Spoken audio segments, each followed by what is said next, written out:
সুধী দর্শকবৃন্দ, আসসালামু আলাইকুম। আশা করছি আপনারা সবাই যে যেখানে আছেন নিশ্চয়ই খুব ভালো আছেন এবং সুস্থ আছেন। বন্ধুরা, আজ আমি আপনাদের জন্য খুবই একটি মজাদার একটি রেসিপি নিয়ে হাজির হয়েছি। আর এটা খেতে ভীষণ ক্রিস্পি হয় আর একটু মিষ্টি হয়। এটা খেতে খুবই ভালো লাগে আর বাচ্চারা তো এটা ভীষণ পছন্দ করে, আমরা বড়রাও কিন্তু এটা পছন্দ করি। দেখে নিশ্চয়ই কিনতে পেরেছেন। এটা কিন্তু সাধারণত মেলাতে বেশি পাওয়া যায় বা আপনার দোকানেও কিন্তু এটা কিনতে পাওয়া যায়। তো দেখুন, আপনারা এটাকে কি বলে ডাকেন তা আমি জানি না, তবে আমি এটাকে যতটুকু জানি যে এটার নাম কটকটি এবং মোনাক্কা নামে এটা পরিচিত। তো দেখুন এটা কিভাবে তৈরি করতে হবে। আমি এখানে নিয়ে নিয়েছি রুটি বেলার জন্য যে আমরা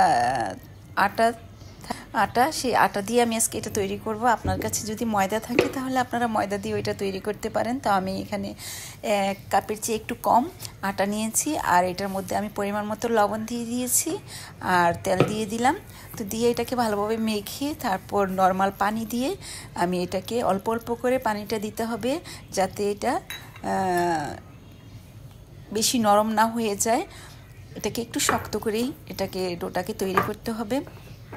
তো দেখুন আমার এটা কিন্তু মাখানো হয়ে গিয়েছে। তো আমি এবার একটি প্লেটের সাহায্যে ডেকে প্রায় 15-20 মিনিটের মতো রেখে দিব। 20 মিনিট পর আমি ঢাকনাটা খুলে নিয়েছি। এবার আমি এটা দিয়ে একটি মোটা সাইজের বড় করে একটি রুটি তৈরি করব। তো আমি এখন এটার গায়ে একটু আটা মেখে নিলাম, নিয়ে তারপর এটাকে আমি এখন একটা বড় সাইজের রুটি তৈরি করে নিচ্ছি।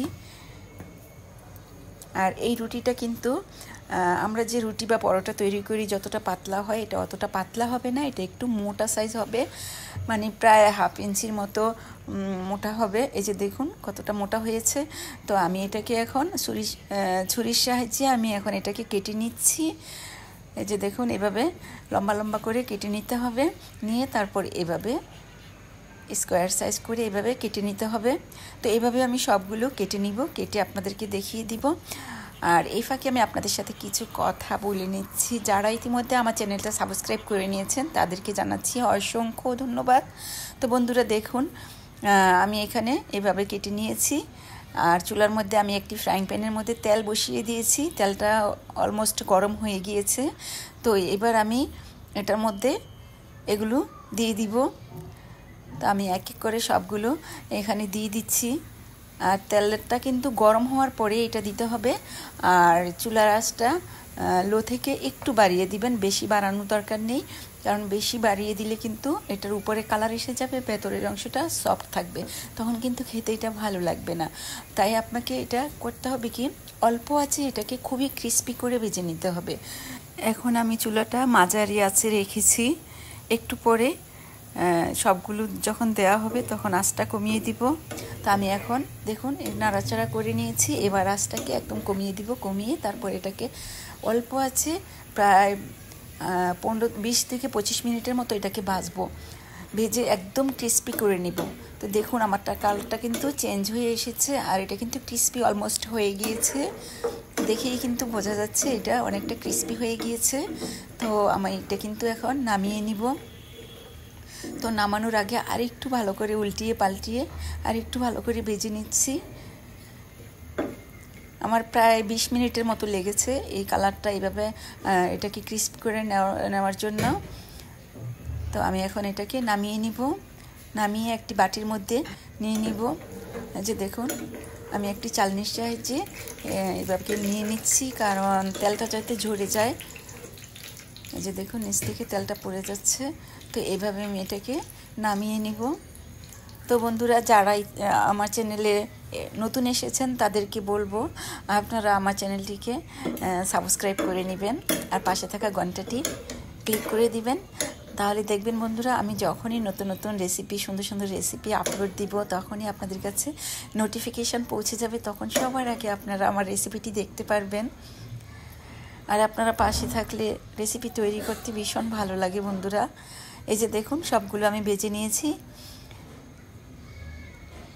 তো তো আমার ভাজা হয়ে গিয়েছে। এবার আমি একটি ফ্রাইং প্যানের মধ্যে আমি এখানে খেজুরের গুড় নিয়েছি, যেহেতু এখন শীত মৌসুম আর খেজুরের গুড়টা ভালো পাওয়া যায়। আর খেজুরের গুড় দিয়ে করলে কিন্তু এটা খেতে খুব সুন্দর ফ্লেভার আসে, খেতে ভীষণ ভালো লাগে। তো আমি গুড়টাকে মধ্যে অল্প একটু পানি দিয়েছিলাম, দিয়ে গুড়টাকে নাড়াচাড়া করে নিচ্ছে। আর গুড়ের মধ্যে আমি দিয়েছিলাম দারচিনির ফ্লেভারটা যাতে এখান থেকে পাওয়া যায়। তো এটাকে গুড়টাকে এমনভাবে মানে জাল দিতে হবে যাতে করে এটার মধ্যে একটু আঠালো ভাব এসে যায়। দেখুন দারচিনিটা আমি ফেলে দিলাম, এই যে দেখুন আমার এটা ঘন হয়ে গিয়েছে।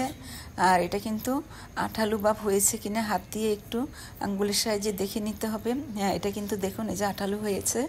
এই পর্যায়ে আমি মোনাক্কাগুলো এখানে গুড়ের মধ্যে দিয়ে দিব, এগুলো দিয়ে দিচ্ছি। তো দিয়ে তারপর আমি গুড়ের সাথে এগুলো নাড়াচাড়া করে আমি গুড়টাকে লাগিয়ে নিব।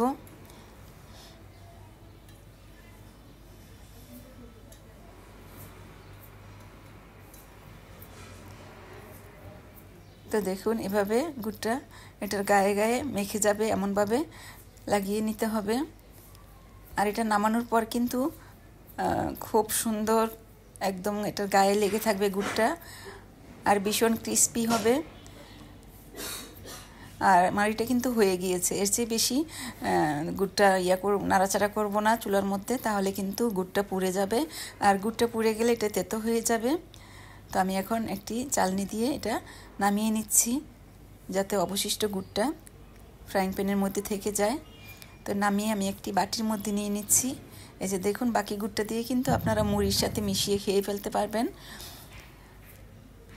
তো এটা কিন্তু ঠান্ডা হয়ে গেলে একদম গুড়টা গায়ের সাথে লেগে যাবে।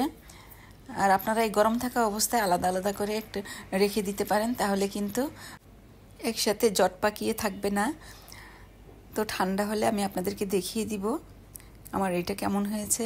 তো এতক্ষণ কষ্ট করে আমার সাথে থাকার জন্য, আমার রেসিপিটি দেখার জন্য আপনাদের সবাইকে জানাচ্ছি অসংখ্য ধন্যবাদ। দেখুন বন্ধুরা কতটা সুন্দর হয়েছে দেখতে। আর এটা কিন্তু এখন গুড়টা একদম গায়ে লেগে গেছে আর ভীষণ ক্রিস্পি হয়েছে।